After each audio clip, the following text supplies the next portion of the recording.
In this video, we're diving into the events of DanMachi Volume 21 Chapter 1. Spoilers ahead. Proceed with caution. The volume opens on a grim note. The Loki Familia's expedition has failed. Reports of their devastating defeat on the 60th floor spread like wildfire through Orario, plunging the city into chaos. The sight of bloodied adventurers who returned barely alive sent waves of shock, fear, and sorrow through the populace. Among the wounded is Raul, a leading member of the Loki Familia. He is clutching his injured arm and demanding a rescue for those left behind. His cries ignite emotions across the crowd. The people of Orario are paralyzed by the weight of this tragedy. In the midst of the confusion, Belle searches frantically for Ace, only to realize she's missing. Panic grips him as he screams her name, only to be stopped by Ina, who urges him to retreat from the chaotic scene. Even as the city teeters on the edge of collapse, Ina and the guild staff work tirelessly to restore order and care for the wounded. Belle, overwhelmed and conflicted, draws strength from Ina's quiet courage. Her trembling hands and whispered apologies leave a deep impact on him. Then, Leon places a hand on Belle's shoulder, a silent reminder of the responsibility resting on him as a first-class adventurer. Despite his own fear, Belle regains composure. The wounded survivors are taken to a special treatment facility under the care of the DanMachi Familia. Inside one of the hospital rooms, Hedin Familia, Leon, and Nina gather. The atmosphere is tense. Lily is visibly anxious. Makoto avoids eye contact, and Welf sits quietly, hiding his anxiety. When Hestia mentions the 60th floor, unease fills the room. Enter Loki, the goddess herself, who is visibly shaken. She confirms the worst. The dungeon boss has vanished, and the deep floors have collapsed. A powerful monster now roams freely. Her familia members, including Ace, Finn, Reveria, and more, are still trapped. However, she could still sense her children through their Falna blessings. This revelation reignites Belle's hope. If their Falna blessings remain, it means they're alive. He pleads with Loki to let him join the rescue mission. Though exasperated, Loki admits she came seeking help. A rare moment of levity breaks the tension as Hestia and Seer tease her, lightening the mood.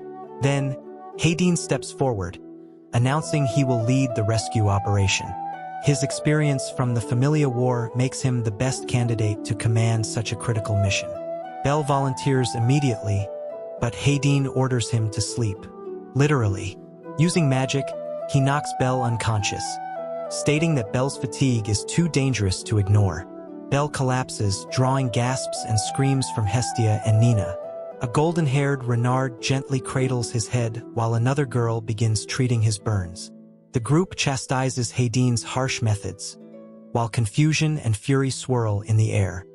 Hedin justifies his actions. Belle's stamina isn't recovering properly, and even first-class adventurers must know their limits. Hestia is furious, but Leon calms everyone down, reminding them of the bigger picture. Seer quietly mourns the fallen. Meluna, Restan, and Tana, Freya Familia warriors who once fought alongside Belle, are gone. The room grows still. The weight of loss is unbearable.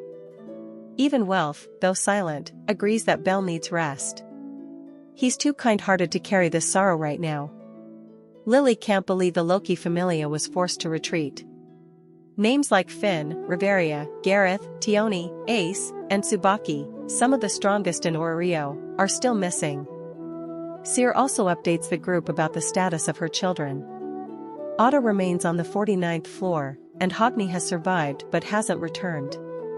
The group is stunned. Plans for a rescue are set in motion immediately. Makoto steadies herself. Welf brings out newly forged magic swords, each imbued with elemental power. Hedin snatches the list, silently approving. The Hestia Familia stands united. Haruheim is tearful, Lily is pale, and Ryu watches the room with quiet determination. Nina, feeling out of her depth, raises concerns. How will they survive the deep floors? Do they have enough food, water, and strength? Hedin cuts through her doubt. Looking her straight in the eye, he declares, no strength will be left behind. Orario's entire army is mobilizing. As Bell lies unconscious, bathed in moonlight, memories drift through his mind. He stirs, ready to rise, until a calm, melodic voice stops him. It's not time yet. Please calm down. He turns to see a figure standing in the moonlight, a dignified elf in a white and red mage's robe. If you're not awake yet, should I introduce myself? She brushes a strand of hair from her face, her eyes filled with resolve and respect. My name is Lefiya. I am a mage of the Loki Familia. I've come to borrow your power, to save Ace. Thank you for watching this brief synopsis on DanMachi Volume 21 Chapter 1. More DanMachi Volume 21 videos will come in no time. This is Ultra Instinct Beef. Peace,